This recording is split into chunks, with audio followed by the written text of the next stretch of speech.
Assalamualaikum warahmatullahi wabarakatuh. Kembali lagi bersama Ibu dalam pelajaran matematika. Nah, kali ini kita akan membahas bab baru, yaitu bab ketiga pada kelas 8, yaitu mengenai relasi dan fungsi. Tapi untuk saat ini kita akan membahas terlebih dahulu yaitu mengenai relasi. Bagaimana itu relasi? Yuk kita simak baik-baik ya. Nah, dalam pelajaran relasi dan fungsi ini, kompetensi dasarnya itu ada dua. Yang pertama, mendeskripsikan dan menyatakan relasi dan fungsi dengan menggunakan berbagai representatif, baik itu dengan kata-kata, tabel grafik, diagram, dan persamaan. Dan yang kedua, yaitu menyelesaikan masalah yang berkaitan dengan relasi dan fungsi dengan menggunakan berbagai representatif. Oke, ini untuk kompetensi dasarnya. Dan untuk indikator pencapaian kompetensi kita pada saat ini, untuk batasan materi kita ya. Batasan materi kita pada kali ini itu adalah memahami konsep relasi itu sendiri. Jadi ya, memahami konsep relasi dan menyelesaikan masalah nyata yang berkaitan dengan relasi. Oke, jadi kita akan fokus ke hal ini ya, yaitu memahami konsep relasinya ya. Oke anak-anak, dalam kehidupan kita sehari-hari sebenarnya kata-kata relasi ini sangat sering kita dengar ya. Relasi berarti ada hubungan.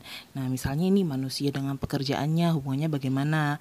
Manusia dengan hobinya, manusia dengan olahraga yang disenanginya, atau juga hubungan antara manusia dengan manusia, ya seperti itu ya. Nah, kalau hubungan antara manusia dengan manusia itu contoh yang paling dekat dari kita itu apa? Iya, mengenai silsilah keluarga. Jadi kali ini Ibu akan menanamkan konsep relasi sendiri itu dari suatu silsilah keluarga. Coba kita perhatikan yang mana sih relasi itu sebenarnya ya. Nah, di sini ada silsilah keluarga Pak Hari dan Bu Sari ya. Silsilah keluarga Pak Hari dan Bu Sari. Jadi pasangan Hari dan Sari ini itu memiliki 3 orang anak, yaitu yang pertama adalah Hakim, anak yang kedua adalah Rizka, dan anak yang ketiga adalah Zakia ya. Nah, Hakim itu berpasangan dengan Bella, Rizka dengan Rizky, dan Zakia berpasangan dengan Robi. Di mana pasangan Hakim dan Bella memiliki seorang anak yaitu bernama Ahsan, dan Rizka dan Rizky memiliki 2 orang anak yang bernama Andi dan Putri. Dan Robi dan Zakia juga memiliki 2 orang anak yang bernama Risa dan Zaid ya. Seperti ini ya, ini keturunan dari pasangan Hari dan Sari. Nah, dari silsilah keluarga ini jadi kita tahu bahwa pasangan Hari dan Sari itu memiliki anak yang bernama Hakim, Rizka, dan Zakia, di mana Hakim ini merupakan anak dari pasangan Hari dan Sari. Kemudian dari sini kita tahu Ahsan itu merupakan cucu dari pasangan Hari dan Sari. Andi Putri juga seperti itu ya. Jadi lebih mudah itu kita mengetahuinya berdasarkan silsilah keluarga ini. Sekarang kita akan sangkut pautkan dengan yang namanya relasi. Bagaimana sih relasi ini sebenarnya? Nah, berdasarkan silsilah keluarga ini, Ibu bikin misalnya terdapat himpunan A yang beranggotakan Hakim, Rizka, dan Zakia. Nah, Hakim, Rizka, dan Zakia ini merupakan anak dari pasangan Hari dan Sari. Ya, benar ya. Kemudian ada himpunan B yang beranggotakan Ahsan, Andi, Putri, Risa, dan Zaid ya. Ahsan, Andi, Putri, Risa, dan Zaid ini merupakan anak dari Hakim, Rizka, Zakia, dan cucu dari pasangan Hari dan Sari. Kemudian ada himpunan C yang merupakan yang beranggotakan Hari dan Sari. Nah, coba kita cek antara relasi dari himpunan-himpunan berikut ya. Di sini misalnya tentukanlah relasi dari A ke B. Tentukanlah relasi dari A itu merupakan himpunan ya, B itu juga merupakan himpunan. Relasi dari himpunan A ke himpunan B. Jadi kita cek ya, apa sih hubungan dari A ke B? Ya, ingat urutannya A ke B. Mana himpunan A itu anggotanya adalah Hakim, Rizka, dan Zakia. Kemudian himpunan B itu ada Ahsan, Andi, Putri, Risa, dan Zaid ya. A ke B. Hakim, apakah hubungannya dengan Ahsan? Nah, seperti itu ya. Hakim, apakah hubungannya dengan Ahsan? Rizka, apakah hubungannya dengan Andi? Zakia, apakah hubungannya dengan Zaid? Nah, seperti itu. Nah, dari silsilah keluarga ini kita dapat bahwa Hakim itu merupakan orang tua dari Ahsan. Rizka itu orang tua dari Andi dan Putri. Zakia itu merupakan orang tua dari Risa dan Zaid. Maka relasi A ke B itu adalah orang tua dari. Sekarang kita balik.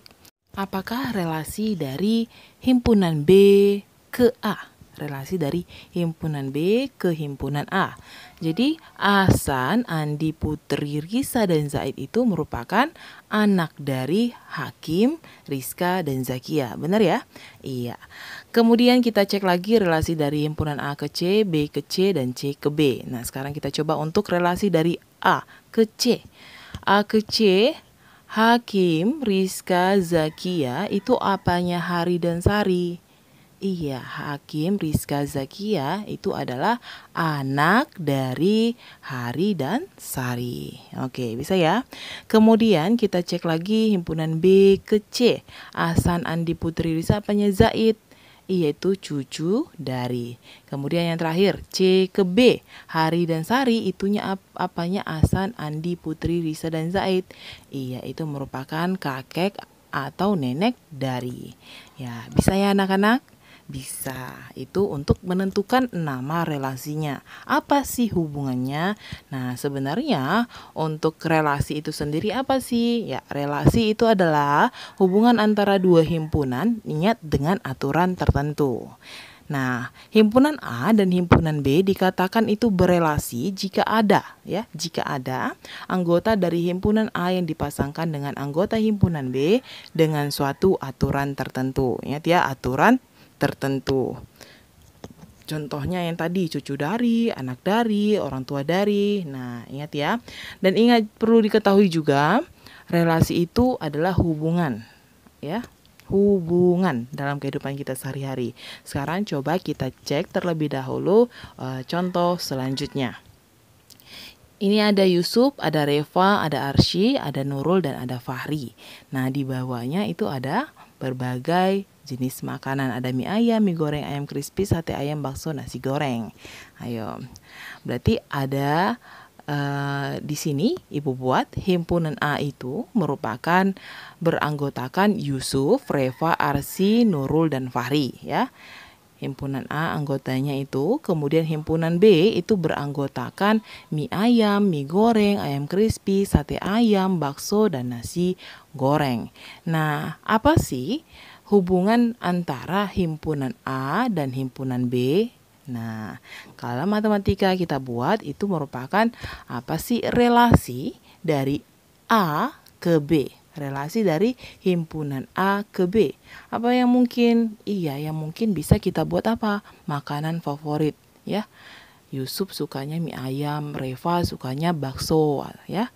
Bisa seperti itu. Kemudian ada lagi nggak? Ada. Bisa kita buat relasinya atau hubungannya membeli. Misalnya Nurul membeli ayam crispy. Kemudian bisa kita bikin juga memasak. Fahri memasak sate ayam, bisa. Ada lagi nggak kira-kira? Ada, memakan, boleh memakan.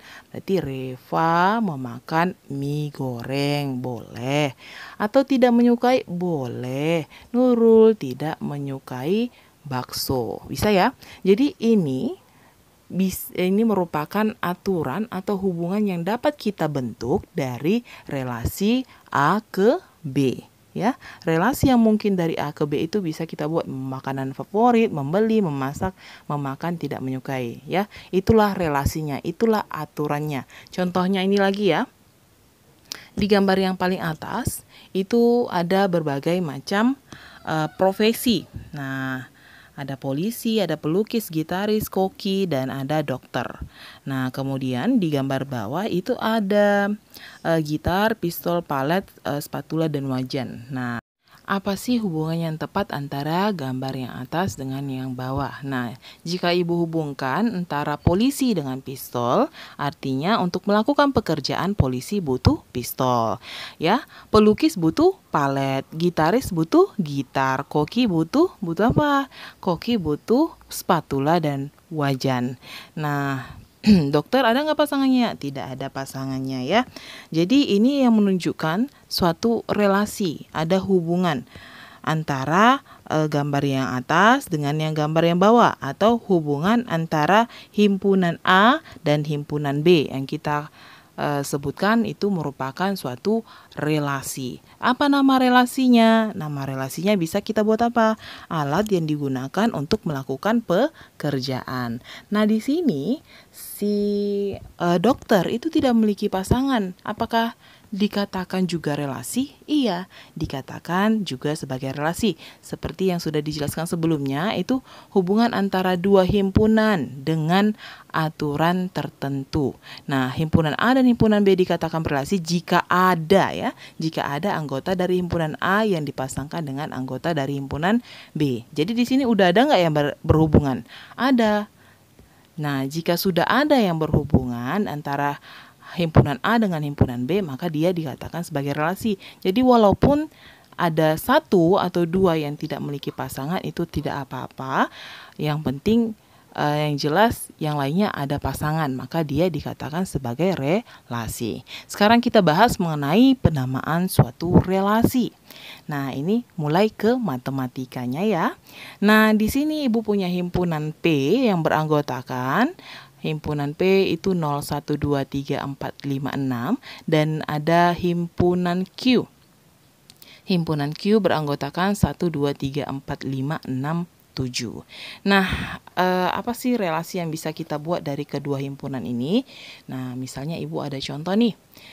Ada himpunan P, himpunan Q. Yang Ibu pasangkan di sini ada 0 dengan 1, 1 dengan 2, 2 dengan 3, 3 dengan 4, 4 dengan 5, 5 dengan 6, dan 6 dengan 7. Nah, apa nama dari relasi ini? Nah, caranya gimana? Apa hubungan P dengan Q? Kenapa 0 dihubungkan ke 1? Kenapa 1 dihubungkan ke 2? Nah, caranya seperti ini. Kita samakan terlebih dahulu anggota dari himpunan P dengan anggota dari himpunan Q.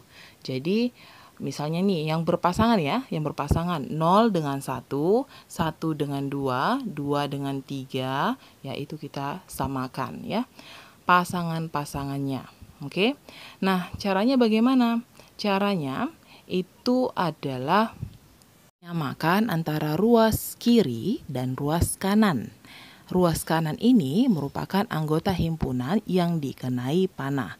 Bagaimana caranya agar ruas yang di sebelah kanan ini itu bernilai sama dengan yang ada di ruas kiri? Contohnya ini, 0 dengan 1. Bagaimana caranya 1 biar jadi 0? Iya, 1 itu biar 0 kita apain?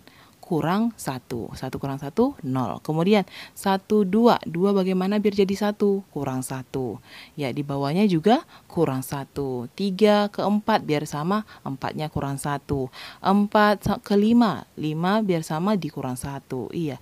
Semuanya yang dikenai panah ini haruslah dikurang 1 agar sama dengan yang berada di ruas sebelah kiri. Maka ini dapat kita simpulkan keseluruhannya ini adalah kurang 1. Sehingga dari sini kita dapat membuat nama relasinya. Relasi atau hubungan antara himpunan P dengan Q itu adalah 1 kurangnya dari ya. 1 kurangnya dari. Contohnya nih, 0 itu 1 kurangnya dari 1. Benar ya? 1 itu 1 kurangnya dari 2. 2 itu 1 kurangnya dari 3. Oke. 3 itu 1 kurangnya dari 4. Bagaimana anak-anak? Mudah ya? Kita hanya menentukan, kita cari konsisten atau nilai yang tetap, operasi yang tetap agar kedua ruasnya itu bernilai sama. Contoh lagi nih, misalnya di Anda himpunan P dan himpunan Q, tapi yang di sini Ibu pasangkan 1 dengan 2, 2 dengan 4, 3 dengan 6. Caranya tadi kita samakan antara pasangan-pasangannya. 1 dengan 2, 2 dengan 4, 3 dengan 6. Maka bagaimana caranya antara ruas kiri dan ruas kanan itu bernilai sama. Jadi yang bisa kita operasikan itu hanyalah yang di ruas kanan yang dikenai panah. Nah, 1 dengan 2, 2 ini diapakan agar nilainya 1. Apakah kita kurang 1? Boleh 1, tapi untuk yang kedua bisa nggak dikurang 1? Enggak, nilainya nggak sama kalau dikurang 1. Sehingga gimana? Iya, kita bagi 2. 2 bagi 2? 1. 4 bagi 2? 2. 6 bagi 2? 3. Sehingga nilai antara ruas kiri dan ruas kanan itu sama, di mana semua yang berada di ruas kanan itu kita bagi 2. Nah, dapat kita simpulkan ini semuanya harus dibagi 2. Nah, maka relasi dari P ke Q itu adalah apa? Adalah setengah dari atau 1/2 dari atau per 2 dari. Nah, seperti itu ya. Nah, untuk penamaan relasi ini, anak-anak bisa pahami seperti ini. Caranya ya. Cara menentukan nama relasi yang pertama itu kita adalah menyamakan antara nilai dari ruas kiri dan kanan ya. Kita samakan terlebih dahulu nilai ruas kiri dan ruas kanan. Ini pasangan yang dicocokkan 1 dengan 2 misalnya seperti itu. Kemudian yang kedua, operasi yang dapat dilakukan itu hanya pada nilai yang dikenai tanda panah. Ingat ya, hanya nilai yang dikenai tanda panah. Hanya itu yang bisa kita operasikan agar dia sama. Oke, kemudian operasinya itu haruslah tetap atau konsisten. Contohnya itu bagi 2, berarti sampai ke bawah dia haruslah bagi 2. Nah, dalam penamaannya sendiri itu ada ketentuannya biar anak-anak biar paham ya. Jadi ketentuan dari penamaan relasi ini caranya. Jika kita dapatkan nanti untuk operasinya itu misalnya kurang A atau kurang A ini bisa angka ya, bisa bilangan misalnya kurang 10, kurang 4, maka ini bisa kita sebut nama relasinya atau penamaan relasinya itu A kurangnya dari, atau kayak seperti yang tadi, kurang 1 berarti 1 kurangnya dari, atau kurang A dari, atau kurang 1 dari. Ya, A ini adalah bilangan ya. Ibu misalkan dengan A bilangannya. Kemudian kalau ada tambah A, semuanya tambah A, semuanya tambah 2 misalnya seperti itu. Maka ini kita sebut nama relasinya bisa dengan A lebihnya dari atau lebih A dari. Misalnya ini tambah 3 maka 3 lebihnya dari atau lebih 3 dari, seperti itu. Kalau dapat operasinya itu semuanya adalah kali-kali A, kali-kali suatu bilangan, maka ini bisa kita sebut nama relasinya adalah A kali dari. Bisa ya? A kali dari, misalnya kali 5 berarti 5 kali dari. Seperti itu. Kemudian kalau dapatnya bagi A seperti contoh ini, maka 1/4 A dari. Nah, contohnya ini bagi 2, maka 1/2 dari. 1/2 kan kita sama-sama tahu 1/2 itu adalah setengah ya, maka setengah dari. Kalau per 3 maka 1/3 dari. Seperti itu ya. Ini hanya untuk dia yang operasinya itu tetap atau yang kita dapat seperti ini, seperti contoh-contoh ini. Jadi tidak semuanya memang seperti ini. Nanti untuk yang lainnya kita bahas pada pertemuan selanjutnya. Tapi yang tadi itu harus anak-anak ingat. Oke anak-anak? Nah, agar anak-anak lebih paham lagi, coba dikerjakan uji kompetensi ini. Tentukan penamaan relasi dari pasangan himpunan berikut nomor 1 dan nomor 2. Kemudian untuk yang nomor 3, tentukan relasi yang mungkin dari pasangan himpunan berikut. Ada himpunan S, anggotanya itu adalah Medan, Bandung, Makassar, Jambi. Kemudian ada himpunan T, itu anggotanya adalah Jawa Barat, Sumatera Utara, Jambi. Nah, ada yang dipasangkan, apakah nama relasinya, apakah nama relasi yang mungkin, coba anak-anak cari, oke? Pada pertemuan selanjutnya, kita akan membahas bagaimana cara menyajikan suatu relasi. Jadi, selamat mengerjakan ya anak-anak. Terima kasih sudah menonton. Assalamualaikum warahmatullahi wabarakatuh.